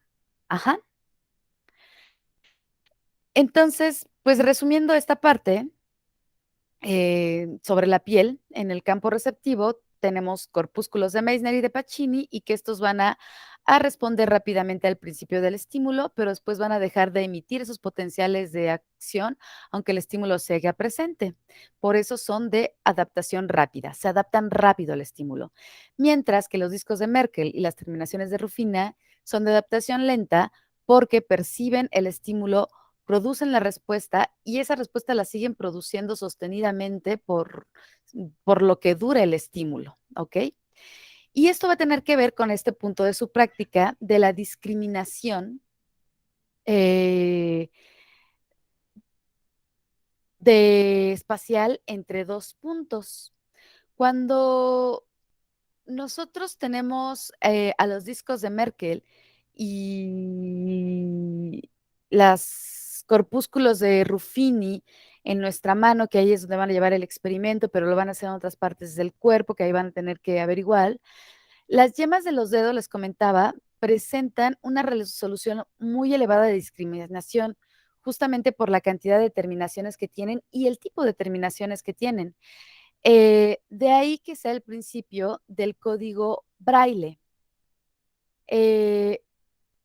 Un lector de Braille puede incluso llegar a leer. La separación que existe además entre los puntitos de Braille es muy pequeñita y con la yema de los dedos tenemos la sensibilidad de codificar ese mensaje específico para las personas que lo requieren, pero además, como les comentaba, la base es porque las yemas de los dedos, perdón, presentan una resolución súper fina. Entonces, en los puntos del código de Braille que tienen 1 milímetro de altura y llegan a estar separados entre sí por 2.5 milímetros, y una letra está constituida hasta por 6 puntos, un lector de Braille puede estar llegando con su dedo índice sobre una página punteada, puede leer aproximadamente 600 letras por minuto, lo que prácticamente es equivalente a la velocidad con que nosotros leemos en voz alta. Y esto es por el principio de la gran resolución que hay en las yemas de los dedos. Al estar moviendo las yemas de los dedos sobre los puntos del código Braille, es porque aquí en el tacto, a la altura de nuestros dedos, cuando se ejerce presión, existe una alta sensibilidad, de estas mecanorreceptores y por lo tanto también una alta discriminación de la distancia que hay entre un puntito del relieve del código de Braille y otro. Hay varias razones de por qué también en la yema del dedo es mucho mejor que otra estructura del cuerpo para leer Braille, ¿no? O sea, ¿por qué no se hace con el codo? ¿Por qué no se hace con otra parte del cuerpo? Y nuevamente, insisto, uno es la densidad de mecanorreceptores en la piel de la yema de los dedos, es mucho mayor que en otras partes del cuerpo. Lo siguiente es que las yemas de los dedos, pues, tienen una gran densidad del tipo de receptores que tienen que ver con captar campos receptivos muy pequeños, es decir, con los discos de Merkel. Existe una correspondencia del tejido cerebral, esto también lo vamos a ver, que está muy correlacionado con decodificar la información sensorial que proviene de las manos. Es decir, les estoy hablando ya de la corteza cerebral primaria, sensorial primaria. Eso lo veremos ahorita. Y también la otra razón es que muy posiblemente es porque existen mecanismos neurales que son especiales y especialmente dedicados a la discriminación de alta resolución a la altura de la yema de nuestros dedos. Entonces, ¿qué es lo que está pasando? De la piel que tiene toda esta gama de terminaciones nerviosas, como son las terminaciones nerviosas libres, los corpúsculos de Ruffini, los corpúsculos de Pacini, los discos de Merkel, etcétera, etcétera. La piel, como pudimos notar entonces, está ricamente inervada, se le dice inervada porque proviene de nervios, inervada por axones que se encuentran a lo largo de toda nuestra piel. Por lo tanto, toda esta información que es captada a través del tacto, que les decía que coloquialmente se le dice que es el órgano sensitivo más grande que tenemos, porque pues estamos todos recubiertos de piel, toda esa, como podemos observar aquí en el esquema, pues justamente toda esa información va a ser recolectada a través de nuestra piel y va a llegar a la médula espinal, tal como lo podemos notar aquí.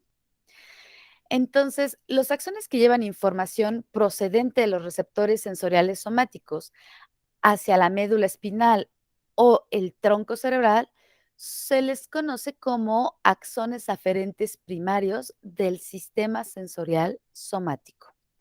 Y aquí lo podemos notar.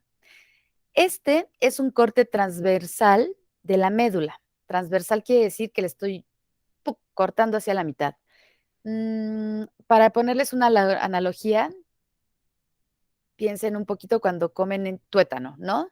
Que lo pueden cortar de manera longitudinal o de manera transversal.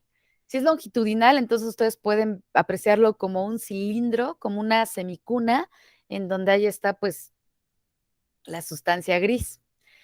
Y si lo cortan transversalmente, que es el corte que les estoy proponiendo aquí a nivel de la médula, sería verlo de esta forma, en donde más bien ven el cilindrito que está todo relleno, o sea, no lo ven como en una forma de cuenca, de cunita, sino más bien pueden apreciar todo el cilindrito y adentro está ahí el tuétano, que pues más bien es la médula, ¿no?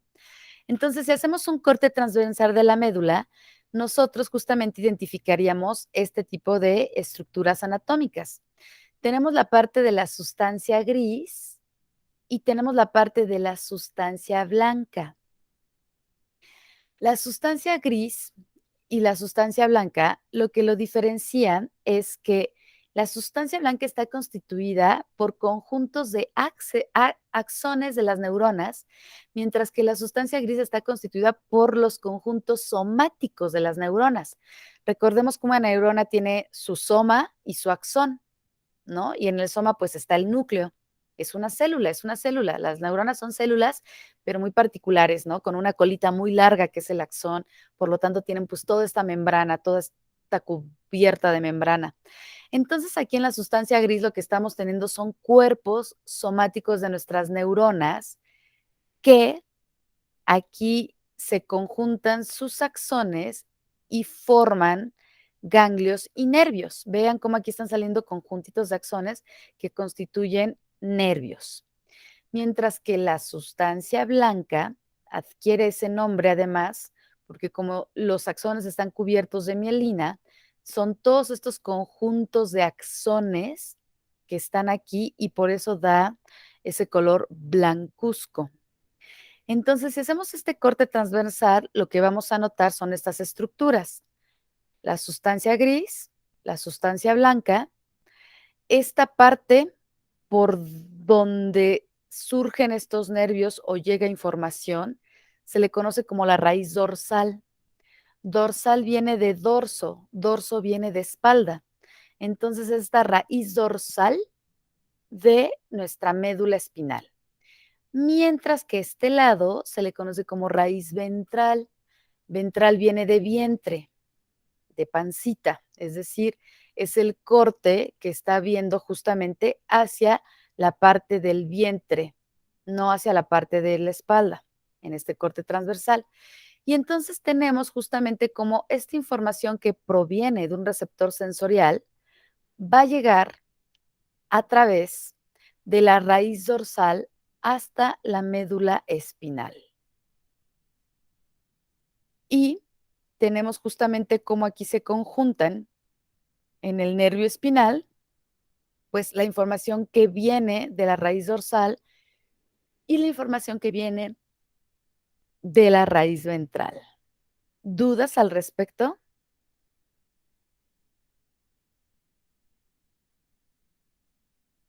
Bien. Entonces, ¿perdón?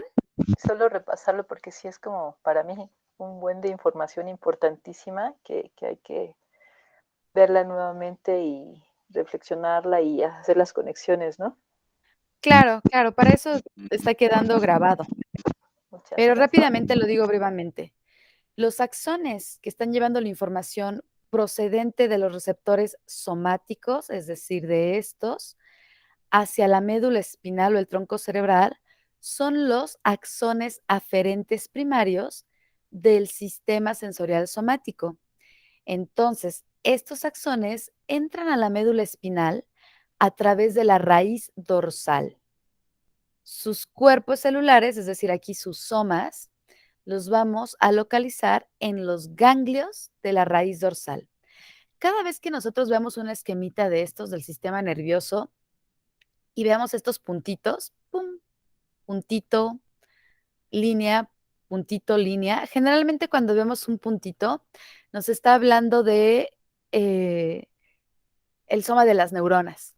Y aquí en esta estructura donde hay ganglios, pues se dan un conjunto de somas, lo que significa que aquí hay un conjunto de neuronas donde se lleva a cabo un relevo, se hace sinapsis. Entonces, cuando diga yo relevo, estoy diciéndole sinapsis, y esta sinapsis se transfiere hacia la raíz dorsal de la médula espinal. Ajá. Entonces, vean, la médula espinal, pues nosotros voy a hacer aquí un gran paréntesis para hablarles. Ahora sí que, así como cuando tocan a su puerta para querer hablarles sobre venta de seguros o sobre cosas religiosas, yo aquí les voy a hacer un gran paréntesis y tendrán unos minutos para que hablemos de la médula espinal, para hablarles sobre la médula espinal.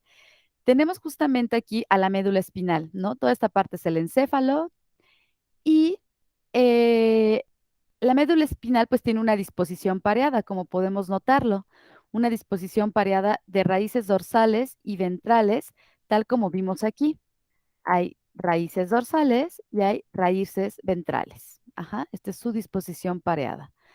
O sea, unas que están saliendo de la parte de la espalda y otras que salen de la parte del vientre.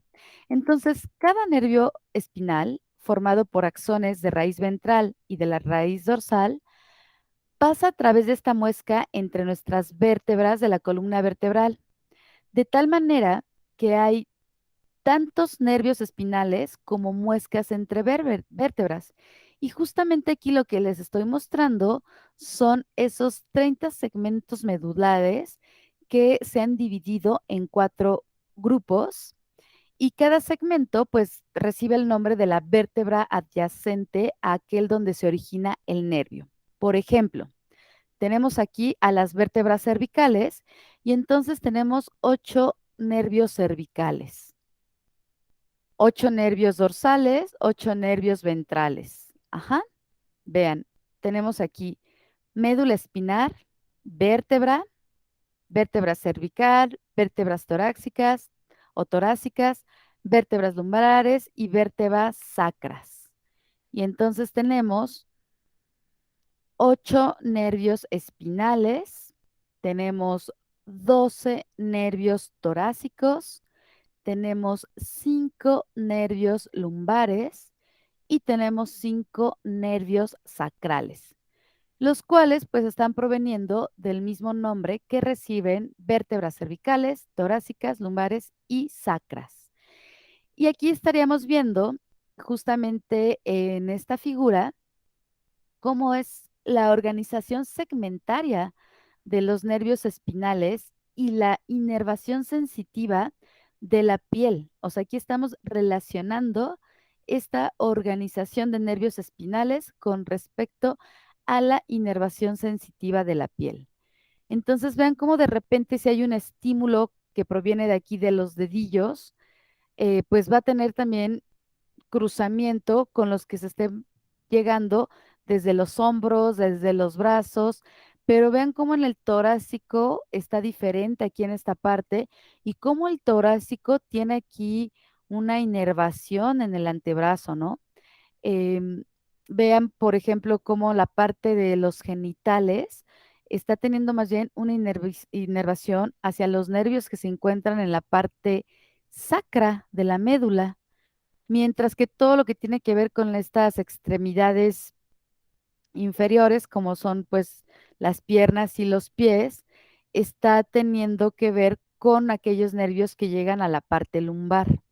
Sin embargo, vean aquí cómo está esta parte de los tobillos que en azul, que más bien es con nervios que tienen que ver con la región sacra de la médula espinal. Y bueno, justamente aquí está la nomenclatura, ¿no? Cada vez que veamos C5, significa cervical 5, C6, cervical 6, nervio cervical 6, nervio cervical 7. La S es nervio sacro. La T, nervio torácico. La L, vean cómo la L lumbar tiene que ver con las piernas. L es lumbar 1, lumbar 2, lumbar 3, lumbar 4, etcétera, etcétera. ¿Dudas o preguntas al respecto? Bien, entonces, el área de piel inervada por las raíces dorsales y ventrales de un segmento medular, que es lo que estamos viendo aquí, a esto se le denomina como dermatoma. Por lo tanto, existe una correspondencia de 1 a 1 entre dermatomas y segmentos medulares, que es lo que nos está mostrando esta figura. La correspondencia de las torácicas, que son 12, vean cómo está justamente en esta parte torácica, y la correspondencia con los nervios medulares T1 a T12. Y este mapa que yo les estoy presentando aquí, pues prácticamente es un mapa dermatómico. Estamos viendo justamente esa correspondencia de la sensibilidad en la piel con respecto a los nervios que provienen tanto de sus astas dorsales como ventrales de la médula espinal. Entonces, cuando se trazan estos mapas de los dermatomas, podemos notar la delimitación de estos conjuntos de franjas sobre la superficie del cuerpo, tal como lo notamos aquí. Y pues, además esto es diferente al apreciarlo pues de la parte ventral, que es pues esta, a la parte dorsal, que es de espaldas.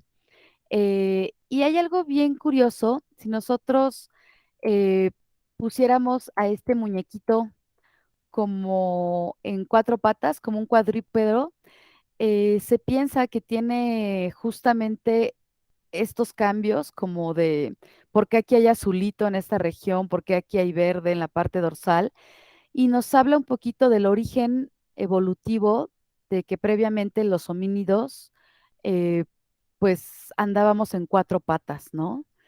Si tratáramos de colocar a este muñequito en 4 patas, notaríamos esa segmentación, ¿no? Como está esta parte caudal, luego esta otra parte, luego la torácica y luego ya esta región. Y sí está bien curioso e interesante cómo esto nos puede estar dando una evidencia de nuestro posible eh, origen cuadrúpedo. Entonces, la información que nosotros estamos recibiendo desde una terminación sensorial viaja a través de una vía que se le conoce como la vía del cordón dorsal lemniscomedial. Y esta ya es la parte, esto ya es como materializarles esto que les comentaba en la primera diapositiva de la pirámide jerárquica, ¿no? Esto que veíamos acá de receptores, núcleos talámicos, bla, bla. Aquí entonces ahorita es como si les estuviera disectando, les hiciera una fotografía de todo lo que está ocurriendo en este nivel para hablarles del proceso somatosensorial. Tenemos entonces justamente una información que está siendo recibida por el receptor y que esta llega, ya sea un mecanorreceptor, una vibración, algo, va a seguir un camino hacia el cerebro que es además diferente del que tiene que ver con el dolor o la temperatura. Aquí propiamente es como hablar más bien de los mecanorreceptores. Entonces, esta vía, les decía, dedicada prácticamente al tacto mecanorrecepción, se le llama vía del cordón dorsal lemnisco menial. Los axones de los núcleos del cordón dorsal ascendiente en el seno de la sustancia blanca, vean, provienen, aquí viene ya la información, hay un ganglio, se da un relevo sináptico, ¡pum! Aquí están los axones grandes de la raíz dorsal.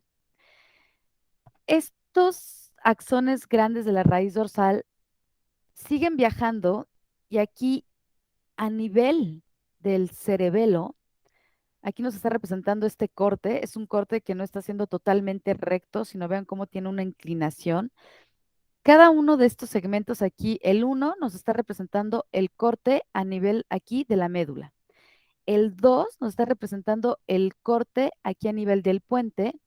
Y el 3 nos está representando el corte ya a nivel pues del encéfalo medial, pero nos está haciendo estos cortes para que nosotros veamos cómo es esta vía del cordón dorsal lemnisco desde que proviene de la médula hasta que se integra esta información en la corteza somatosensorial primaria, que es toda esta región del cerebro. Entonces, vean, viene, aquí nos haría falta dibujar el receptor que llega a esta información, relevo en el ganglio de la raíz dorsal, pum, inserción en la médula, en la parte de la sustancia gris, pero el cordón sale por la parte de la sustancia blanca. Este cordón sigue viajando aquí a nivel del encéfalo y vamos a encontrar unas estructuras que se les conoce como núcleo del cordón dorsal. Después pasa a través de esta región central que se le conoce como lemnisco medial, aquí a esta altura del puente o del bulbo raquídeo. Una vez que pasa por esa región, se continúa este axón y aquí el axón hace su otro relevo en la parte talámica, específicamente en el núcleo ventral posterior. Este se abrevia como BP, así lo van a encontrar como BP. Y después de aquí, pues hace procesos sinápticos. Recuerden que cada vez que veamos puntos significa que ya está ahí haciendo sinapsis con otro tipo de neuronas. Y esta información ya se va para su percepción e integración a la corteza somatosensorial primaria, alias la S1. ¿Dudas al respecto?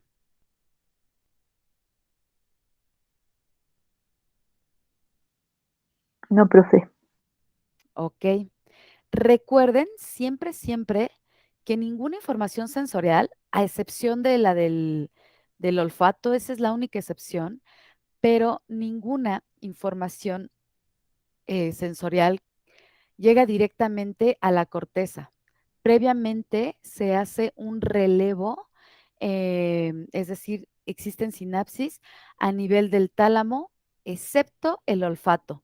En el olfato hay directamente una corteza olfativa, que es de que nosotros percibimos un olor, un aroma, este sí llega directamente a la corteza olfatoria u olfativa.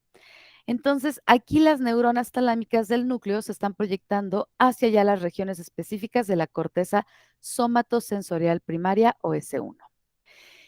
Y aquí está esta parte que les comento, bien interesante de la corteza somatosensorial. Aquí tenemos una vista de perfil de un cerebro humano. Aquí tendríamos corteza occipital, corteza prefrontal, y esta es la región. Tenemos la cisura central, que es este hundimiento, esta circunvolución, propiamente es el nombre. Esta es una cisura central que justamente como que parte a la mitad al cerebro, ¿no? Como que lo parte en dorsal y caudal, perdón, en dorsal y rostral, es decir, hacia la cara o hacia la espalda, es esta cisura central. Y entonces nosotros encontramos a la corteza somatosensorial, que es toda esta región encargada de este tipo de estímulos, de la integración de este tipo de estímulos. Y esta a su vez ha dividido en área 1, área 2, área 3, área 3B. En este que veíamos, que es un corte más bien coronal del cerebro, pues vemos, aquí está la cisura central, sería esta, que está dividiendo el cerebro, y lo que veríamos justamente es esta parte, la de las divisiones de S1, S2, S3, a lo largo de toda esta región, pero solo a este nivel. En esta franjita verde es la corteza somatosensorial. La región rosa y naranjada nos está hablando más bien de la corteza parietal posterior, que también va a ser importante, ahorita la veremos. y esta tiene dos áreas, área 5 y área 7.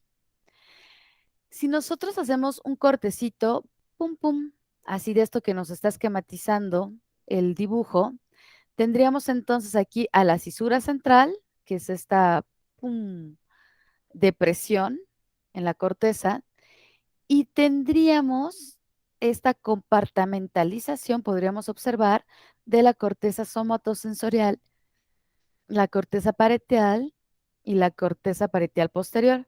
Vean cómo podremos apreciar el área somatosensorial 3A, 3B, 1, 2, la de corteza parietal posterior 5 y 7. Y además, otra cosa que quiero comentarles es que la corteza cerebral tiene diversas capas de neuronas que la están constituyendo, y de ahí que esta región de nuestro encéfalo sea tan compleja, tan fascinante, tan interesante, y que a ella lleguen prácticamente todos los estímulos que nosotros percibimos a través de nuestros receptores. La mayor parte de la corteza implicada en el sistema sensorial somático, entonces podríamos resumir que se localiza en el lóbulo parietal. El área 3B también se le conoce como área de Brodmann, y el área S1 son áreas que se pueden identificar de manera muy fácil y que debido a esa identificación fácil han sido de las más estudiadas. Pero justamente notamos esta parte interesante, ¿no? Como el área 1 está flanqueada o rodeada por las áreas 3B y 2, que también son áreas corticales que están procesando la información sensorial somática. Pero vemos cómo las áreas 5 y 7, pues más bien están constituyendo la parte de la corteza parietal posterior adyacente. Les comentaba que la corteza, al igual que en general toda la corteza, va a tener diferentes capas de células que la están constituyendo. Estas regiones de capas se han descrito actualmente 6 estratos diferentes de células o de, pues sí, de capitas en la corteza cerebral o neocorteza. La capa 1, bueno, pero además lo que va a ir cambiando en cada una de estas capas tiene que ver con la densidad. Noten, por ejemplo, aquí en la corteza primaria, luego la corteza de asociación y la corteza motora primaria, cómo va cambiando el grosor de las capas, ¿no? Vean aquí la capa 1, la capa 2 y la capa 3, cómo están siendo, junto con la 4, muy gruesas. Pero, por ejemplo, en la capa motora primaria, vean cómo la cuarta capa no es tan gruesa como en estas dos. Sin embargo, aunque se den esos pequeños cambios, lo que necesito que quede resaltado es que la corteza cerebral está constituida por 6 capas, pero la densidad de esta va a ir cambiando dependiendo de la región que estemos estudiando. Entonces, la primera capa que encontramos en la corteza cerebral es la capa molecular. La capa molecular se caracteriza porque tiene muy pocas neuronas, principalmente las neuronas que la constituyen son interneuronas, pero lo que sí tiene abundantemente es una gran cantidad de dendritas y axones que provienen de neuronas que se encuentran en capas más profundas. La capa 2, que es esta, se le conoce como piramidal externa y principalmente está constituida por estas células que se llaman granulares, y también va a tener una gran densidad de dendritas, como podemos apreciar aquí. Vean cómo ya hay unas neuroncitas, pero también hay ahí sus axones y dendritas. La capa 3 es la llamada eh, piramidal externa B y contiene una variedad de células, como podemos apreciar aquí. Es muy similar a la capa 2. Sin embargo, aquí a diferencia de la capa 2, es que en la capa 2 generalmente encontramos muchas de estas neuronas o interneuronas que son productoras de este neurotransmisor que es el ácido gamma aminobutírico, es decir, muchas interneuronas GABAérgicas.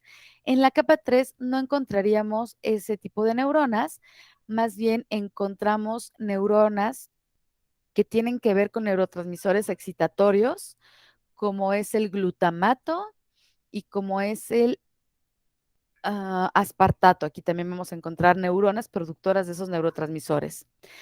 La capa 4 se le conoce como capa granular interna. Aquí pues está constituyendo una gran cantidad de procesos sinápticos. Hay también neuronas, hay dendritas, hay axones, pero prácticamente vean cómo es un espacio donde en la parte de la corteza sensorial primaria y la de asociación, no así en la corteza primaria motora, porque ya vimos que esa está muy pequeñita, aquí más bien se están dando muchos procesos sinápticos y mucho viaje de información, ¿no? Aquí hay como transmisión de información entre la capa 5 y la capa 3.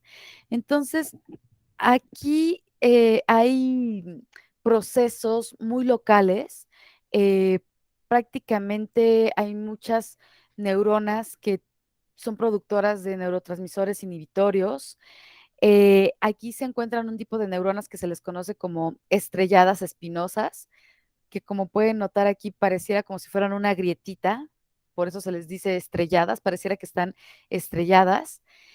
Y aquí, a este nivel de estas dos, y por eso les voy a decir, está más grueso aquí en la primaria sensorial y en la de asociación con respecto a la motora, es donde se empieza, más bien no se empieza, aquí ocurre eh, la mayor recepción de las señales sensoriales, es decir, de esta vía donde se está llevando el relevo talámico a lo somatosensorial, aquí está recibiéndose toda esa información que tiene que ver con el sistema somatosensorial y por eso aquí en la corteza primaria esta región es muy gruesa, igual que en la corteza de asociación, pero no así en la corteza primaria motora, que esa la veremos más adelante.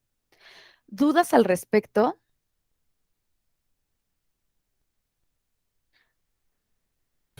No, Miss, bueno, yo por mi parte, no. Ok, ya nada más para concluir, la capa quinta se le conoce como piramidal interna, porque el tamaño del soma de las neuronas es también piramidal, como lo podemos ver aquí, y este va aumentando hacia adentro. O sea, supone que lo que se ha visto es que estas pirámides de estas neuroncitas, ese soma es un poquito más grande que las piramidales que pudieran existir en la zona 3. Tal como vemos, pues también hay una gran cantidad de axones y dendritas. Y finalmente, la capa 6 es una capa heterogénea de muchas neuronas que tienen un arreglo perpendicular y que están también mezcladas con muchos axones, es decir, con mucha sustancia blanca. Sin embargo, también presentan dendritas basales que pues están originándose o provienen de la capa 3 y 4. Lo relevante de la capa 6 es que pues muchas neuronas aquí están proyectando con el tálamo, porque tal como vemos aquí en esta flechita, pues son las que están llegando desde esta región, ¿no? Sería como hablar de esta parte donde se empieza a ver como un color más oscuro. Esta sería la capa 6 y hasta arriba la capa 1. De ahí que por eso tenga pues axones que están originándose o llegando desde la región talámica. Y bueno, aquí llegamos a una parte muy interesante de algo que se le conoce como somatotopía cortical. La somatotopía cortical se la debemos en gran medida a este neurobiólogo, neurocirujano, Wilder Penfield. Él nació en 1891 y falleció en 1977.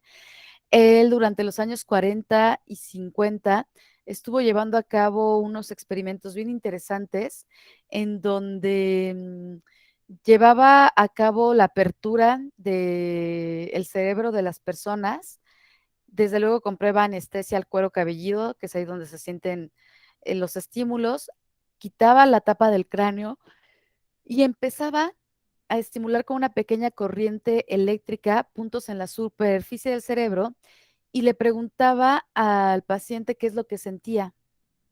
Desde luego que esto no se hacía por simple curiosidad, ¿eh? O sea, era algo como en ese momento muy importante, todavía sigue siendo importante para poder determinar exactamente en qué región se había que operar.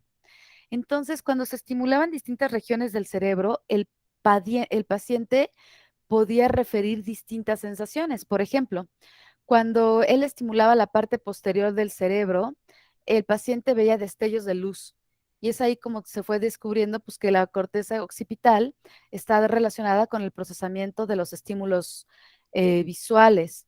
Si estimulaba la parte lateral, el paciente refería que oía zumbidos. Entonces, así se fue notando cómo es que esa parte de la corteza tenía que ver entonces con los estímulos auditivos. Si notaba cosquilleos en alguna parte de la piel, mientras que en otra región el paciente movía alguna parte del cuerpo. Y a partir de estas observaciones, Penfield realizó un mapa de la corteza en donde cada modalidad sensorial estaba representada por una parte de la corteza cerebral. Entonces, vean aquí cómo hay una correspondencia de un fenómeno que ocurre a nivel de los dedos, la yema de los dedos, o más bien al revés. Hay una correspondencia de cuando él estimulaba en esta región, el paciente refería tener una sensación en el dedo índice, en el dedo anular, en el dedo medial, pero además en qué parte del dedo la sentía. Entonces, justamente aquí están las capas que veíamos previamente. Aquí va cómo la información viaja al tálamo, cómo viaja al núcleo del cordón dorsal y llega a la parte de la yema de los dedos. Y él más bien pudo apreciar cómo estimulando aquí, el paciente decía, siento en el dedo índice esto, o lo movía. Y hizo esta correspondencia a lo cual se le conoce como somatotopía cortical. ¿Dudas al respecto?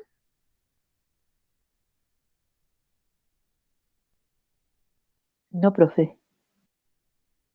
Ok, entonces, él lo que concluye y nota es que cada región del cerebro se encarga de analizar la sensibilidad o de controlar los movimientos, porque también veía que cuando estimulaba de repente había movimientos en partes del cuerpo, de tal manera que se creó este mapa que también se le conoce como homúnculo. Y es esta representación. Me voy a quedar aquí porque ya me estoy robando tiempo que no me corresponde. El homúnculo, por ejemplo, si alguien ha tenido oportunidad de ir al Universum, hay una sección de neurociencias donde está dedicada a esta parte de la historia del homúnculo y con esta me voy a quedar para vernos el siguiente lunes, pero mientras les voy a dejar unas lecturas ya para que empezamos a tener también más enriquecimiento, discusión y apoyo de este tema que estamos ahorita o que les estoy presentando. ¿Ok? Sí, profe. Ok, entonces ya estábamos por terminar, yo creo que nos faltaba una cuarta parte de la presentación, pero entonces nos vemos el próximo lunes y por favor estén pendientes del aula virtual que voy a estar subiéndoles el material, tareas también para esta unidad y ahí está el link para que puedan revisar la grabación de esta presentación. Sí, profe, muchas gracias. Gracias, profesora. Gracias a ustedes.